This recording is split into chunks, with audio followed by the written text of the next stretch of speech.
peut-être certaines personnes qui ne les connaissent pas. C'est sûr que vous avez les noms des personnes. On a 2 joueurs de chaque équipe, des vétérans dans chaque équipe, dans Simon Rouani, William Delisle, Alexandre Nandenon, entraîneur-chef, Benoît Carrière, merci beaucoup d'être là, Benoît du RSEQ, coordonnateur des programmes collégiaux, Charles Dupéry, l'entraîneur-chef de Lionel Giroux, Bruno Quentin et Philippe Daou, deux vétérans aussi dans l'équipe et dans cette ligue-là.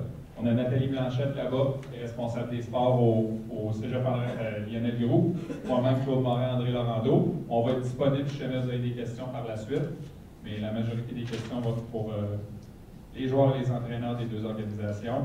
Jean-Philippe Hurtaud aussi, merci. Kevin Laframboise qui est là, qui a travaillé avec la Ligue depuis plusieurs années. Merci d'être là. On a Steve Legault de Radio La Salle. Et puis, on a Tristan Mac et son équipe du presse-papier Journal étudiant du Cégep André Laurando. Donc, sûrement quelques personnes vont joindre à nous, mais on va y aller. Donc, peut-être, premièrement, M. Benoît Deloreux. Maintenant, on est dans la 8e saison du hockey collégial. Quelles sont vos observations et commentaires par rapport à la Ligue collégiale jusqu'à maintenant, après 8 ans? C'est clair. Bonjour. Pour moi, c'est clair que c'est une ligue qui se développe année après année. Je crois que le calibre des joueurs, le calibre de la ligue est maintenant reconnu dans les sphères du hockey québécois. Je crois que c'est en grande partie grâce à l'encadrement qu'offrent nos collèges, à la qualité de nos entraîneurs, pas seulement les 2 qui sont de chaque côté, mais aussi de l'ensemble de la Ligue. Je crois que le développement de nos athlètes, l'encadrement de nos athlètes, comme je le mentionnais, est reconnu et c'est en grande partie grâce à eux. Je crois aussi que c'est une Ligue qui atteint sa maturité en termes de calibre, en termes d'équilibre entre les équipes. On a pu voir cette année que le classement était très serré, peu d'écart au niveau du pointage, notamment pour les équipes qui sont rendues en demi-finale. Les 2 demi-finales se sont rendues à la limite des 5 matchs, donc clairement, je pense qu'on a une belle parité, on a un bel équilibre et c'est une ligue qui ne fait que progresser en ce moment. Comment entrevoyez-vous justement le futur du hockey collégial au sein du RSEQ et à travers la planète hockey au Québec? C'est certain que de façon générale, le hockey au RSEQ est en progression, est en émergence, notamment au niveau du scolaire, où on a de plus en plus d'équipes qui participent dans nos ligues provinciales, donc de plus en plus de joueurs, de plus en plus de jeunes étudiants athlètes qui choisissent, je dirais, la voie du RSEQ, autant pour leur développement sportif que leur développement au niveau de leurs études et de leur réussite scolaire. Donc, c'est certain qu'à court, moyen et long terme, ça ne peut être que bénéfique, entre autres au niveau du secteur collégial. Donc, on est à regarder différentes options. Il y a eu des discussions à voir si on pourrait possiblement offrir un autre niveau de jeu au niveau collégial, justement en fonction de ces joueurs qui choisissent la voie du hockey en milieu étudiant. Donc, beaucoup de possibilités en termes de développement au niveau du hockey collégial présentement. Dernier commentaire, pouvez-vous nous parler des 2 organisations qui sont ici présentes pour la finale, André Laurando et Lionel Giroux? Oui, dans un premier temps, je parlerai des collèges avant de parler des équipes de hockey.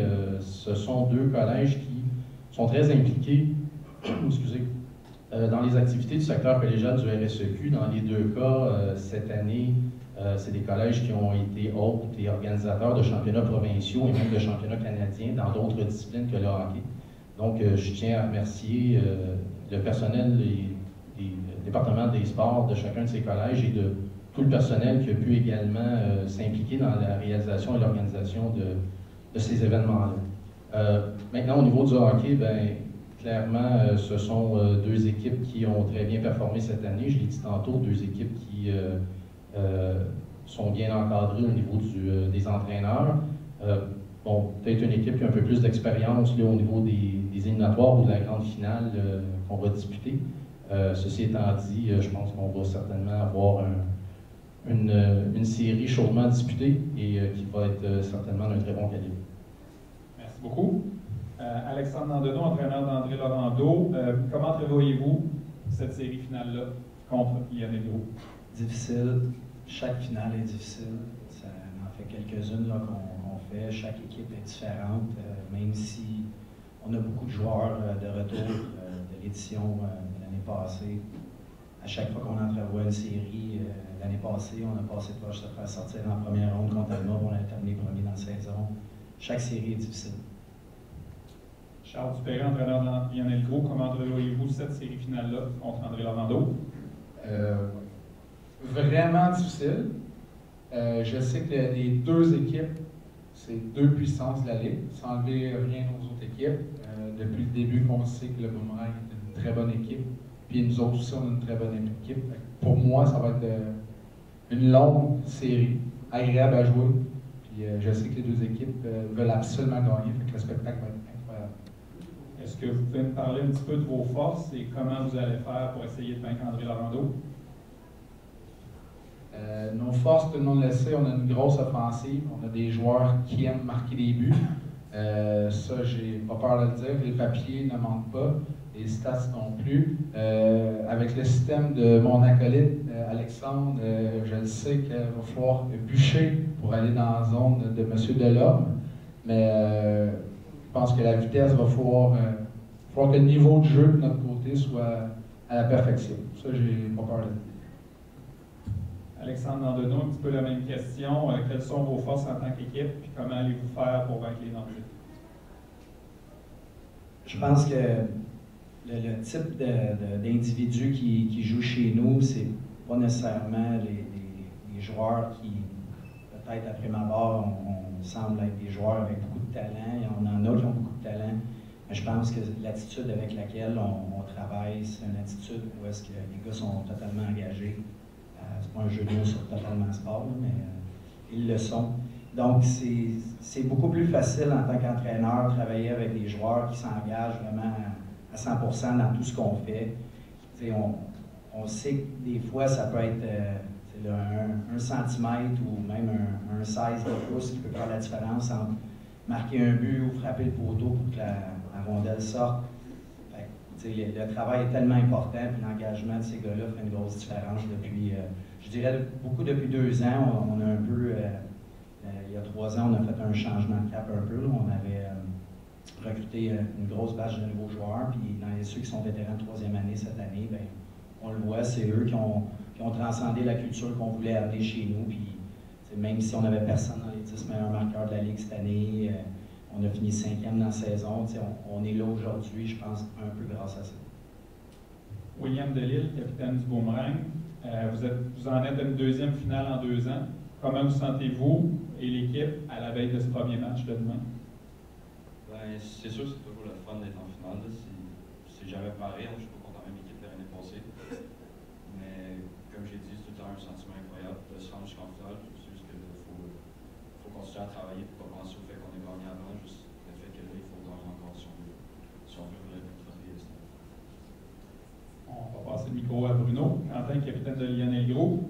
Bruno, une première finale pour vous, les Nordiques, dans votre histoire. Comment vous sentez-vous, toi et votre équipe, à la veille de ce premier match? On se sent très bien, on est beaucoup excités. Depuis le début des séries, on a le même objectif, c'est la finale. Puis là, on est là aujourd'hui. On est vraiment excités. Puis depuis le début de la saison, on fait juste passer à la finale, puis on s'entraîne pour ça, on pratique pour ça. On joue toutes les games de saison pour avoir la meilleure chance possible de se rendre en finale. Puis là, on est là, puis on est prêt. Puis ça paraît. Philippe Daou, est-ce que tu peux nous donner un petit peu les commentaires aussi au sein de l'ambiance de votre équipe suite à la série contre Thetford? Je sais que ça a été une série difficile des deux côtés, les deux séries ont été en 5 matchs. Comment vous sentez-vous à la veille de ce match-là suite à la demi-finale contre Thetford? Wow, c'est vrai, on est très excités. Une finale, c'est notre première. On est très excités, comme je dis, d'aller là. Puis, je crois que les boys, on est assez confiants. On joue contre une bonne équipe. Une bonne offensive. On sait que ça va être là. Puis encore là, ça va être excitant, c'est notre première. On va dire ça. Merci beaucoup. Je passe le micro à ton entraîneur. Justement, Charles, on va revenir un petit peu sur la série demi-finale. Ça a été en 5 matchs en prolongation contre Thetford Mines. Ça a été difficile. Comment a été cette série-là? Puis, qu'est-ce que ça vous a apporté ou qu'est-ce que ça va vous apporter peut-être pour la finale? L'adversité qui s'est passée entre le match numéro 3 et numéro 4, on a pris quand même les devants 2-0 dans la série. on ne cachera pas qu'on était confiant, surtout au match numéro 3 à Thetford vendredi.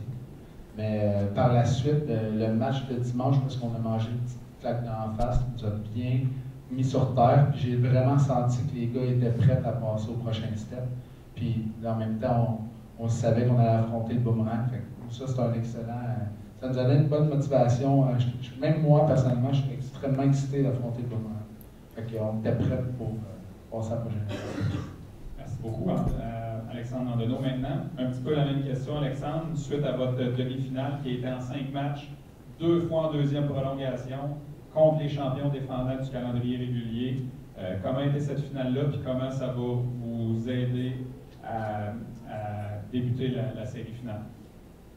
Je parlais tantôt d'attitude. Je pense que le groupe de joueurs qu'on a chez nous, c'est un groupe qui prêche vraiment par l'exemple au niveau du travail. Puis l'année passée, il y en a beaucoup là, qui sont de retour. On a 12 vétérans là, qui ont joué l'année passée en finale contre cette même équipe-là. Et même que l'année passée, dans la saison, on avait vécu des situations où on menait, puis je pense à 20-30 secondes de la fin, ils ont égalisé, puis ils nous ont battus en sortant. Puis on avait presque vécu la même chose, match 4, lorsqu'on a vu le trophée l'année passée. On le savait qu'à partir du premier match de la saison régulière contre Lennox, qui était leur match d'ouverture, on le savait qu'ils voulaient absolument nous battre. C'est sûr et certain, quand tu perds en finale, c'est jamais agréable. Ça, j'ai déjà vécu, c'est pas le fun dans tout. C'est aussi proche que ça. Fait qu'ils voulaient vraiment remettre les pendules à l'heure. Ils l'ont fait, ce premier match-là, dans la saison par la suite. On a été capable de gagner les 2 autres, mais on l'a senti là, quand ils nous ont battu match 2 chez nous, leur célébration en disait long. Ils étaient extrêmement contents de finalement nous battre, puis nous battre dans un match qui était important, vu qu'on venait de gagner le match 1. Puis en double prolongation, ça peut tellement aller d'un côté comme de l'autre. On avait frappé le poteau, tu sais jamais. Pour eux, c'était vraiment quelque chose qui venait de surmonter. C'était sûr et certain que match 3 chez eux, ça allait être un peu la même histoire, puis ça l'a été, ça a encore été en double prolongation. De notre côté, quand je regarde le niveau de motivation d'un athlète qui embarque sur une patinoire ou que ce soit n'importe quel sport, c'est difficile des fois quand tu as déjà gagné de revenir avec la même fin de vouloir gagner. Puis j'avais pas l'impression, je dirais surtout en début de saison, j'avais pas l'impression que nos vétérans, il y avait cette même fin-là qu'ils l'avaient eu l'année d'avant, quand on s'est fait sortir en première ronde contre Sorel en 2 matchs, aucune victoire en série. On a fini 7e, mais à 9 points de la première place, c'était extrêmement serré là, dans la saison régulière. Puis on a affronté, à ce moment-là, c'était l'autre équipe qui était vraiment hot. Fait que l'année suivante, je pense que c'était un petit peu à cause de ça qu'on a fini premier, puis les gars avaient vraiment faim, ils voulaient vraiment gagner, puis on l'a fait tout le long de la saison. Tandis que cette année, je ne sentais pas cette même volonté-là. Je pense que le fait de perdre 2 matchs en double prolongation, ça a réveillé un peu les troupes. On a gagné 4-0 chez nous, ils ont 18 lancés pour dans ce match-là. Ils ont vraiment démontré qu'ils voulaient gagner. Puis match 5, ça peut aller d'un côté comme de l'autre. Tu sais jamais, ça se peut que ton défenseur score dans ton but, you never know. Ces situations-là, tu peux pas les prédire.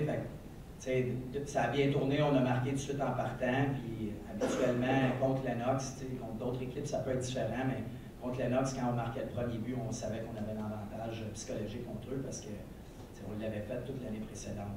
Ça a été le cas, on a marqué le premier but, mais encore une fois, ils sont revenus, ça a fait 3-2. Leur meilleur joueur avait la rondelle sur le côté du filet. Je ne sais pas si c'est psychologique, je ne sais pas si c'est notre gardien qui était excellent, mais il aurait pu la mettre dedans. Puis, au lieu de la lever 10 pouces, il levait 8 pouces, ça frappait à la patte, à sortir. C'est lui qui a gagné la demi-finale. Merci. Darcy Malawani, joueur de 3e année avec le Boomerang.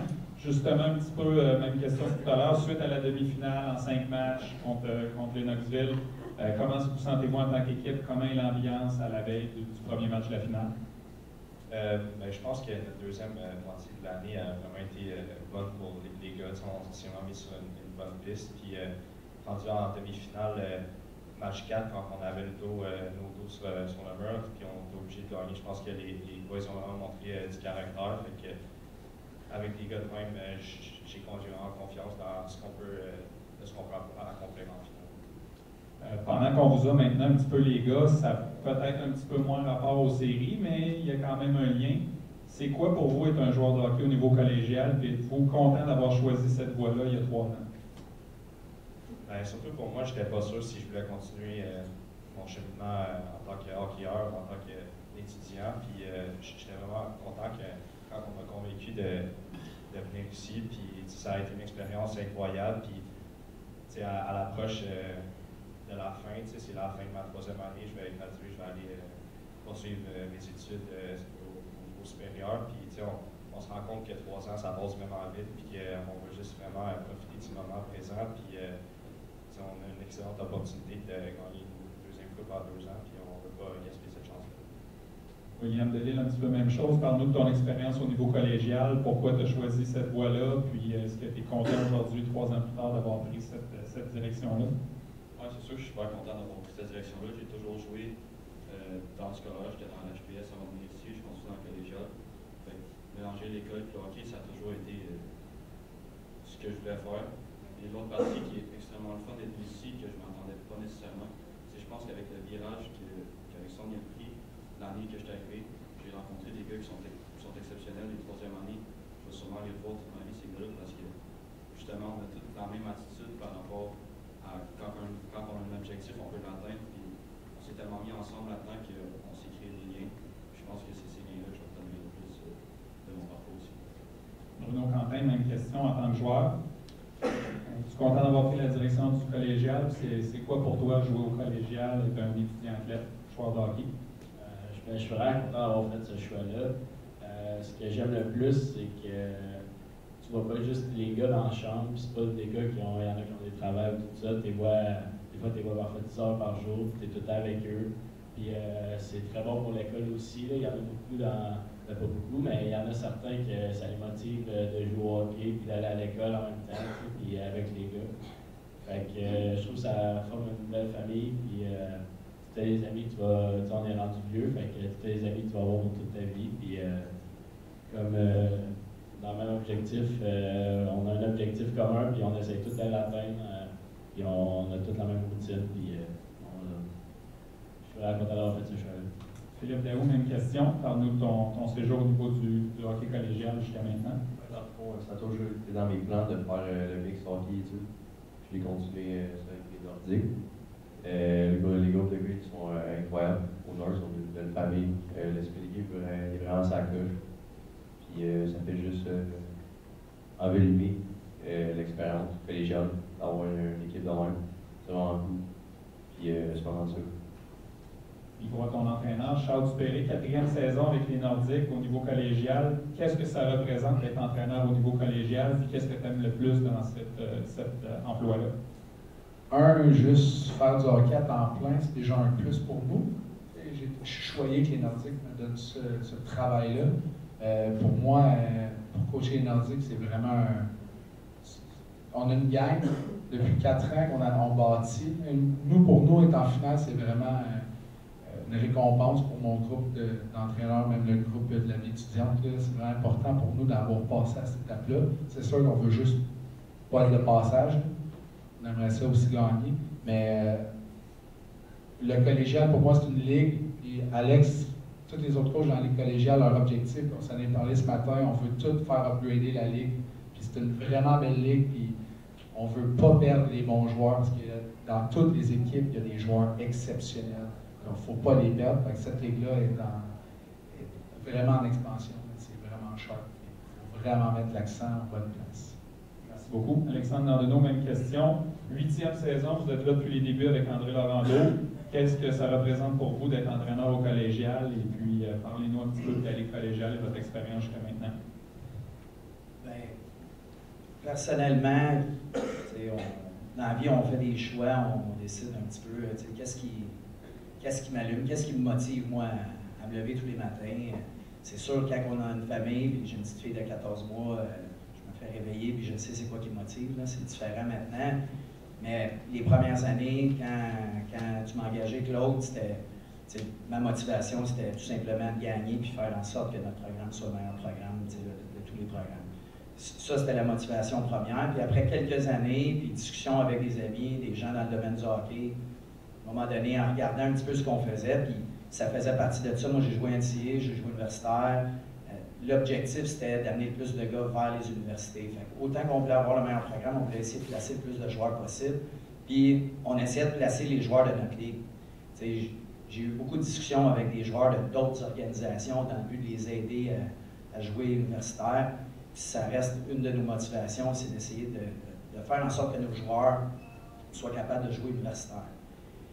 Le but de ça, c'est évidemment de changer une culture ici au Québec, un peu ce qu'on a fait à l'intérieur de notre programme.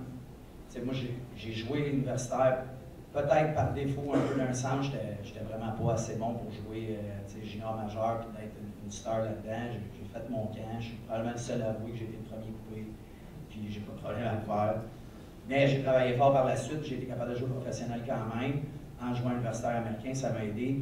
C'est sûr et certain, quand on regarde comment que ça fonctionne ici au Québec, on voit de moins en moins de joueurs passer par le junior majeur et se retrouver dans la Ligue nationale. On voit de moins en moins de joueurs être capables de jouer professionnel. On voit de plus en plus de joueurs sortir des autres ligues professionnelles, que ce soit en Europe.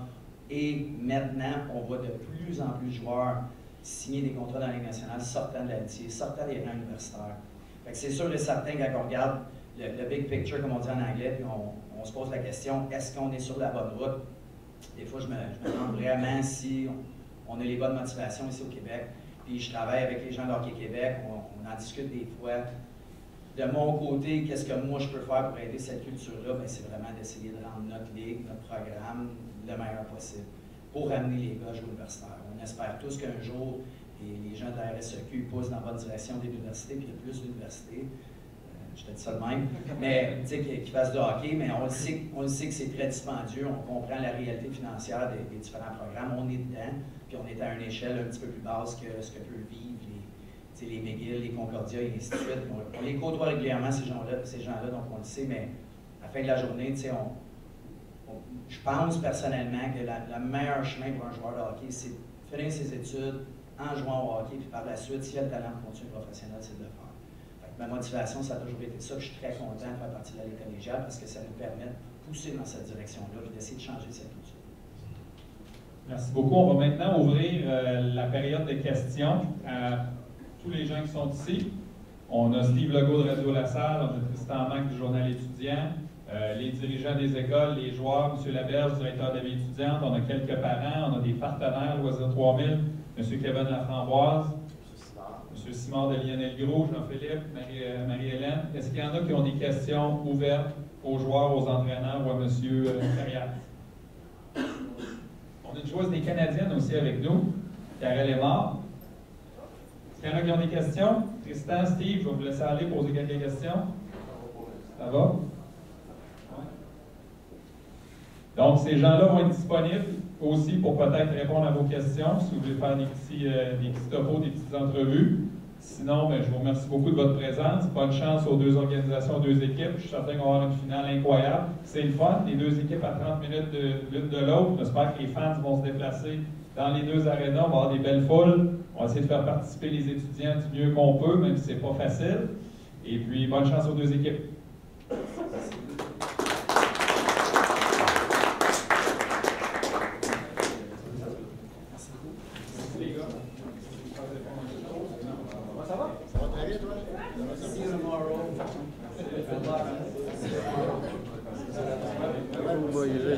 Il y a le fil à terre au milieu.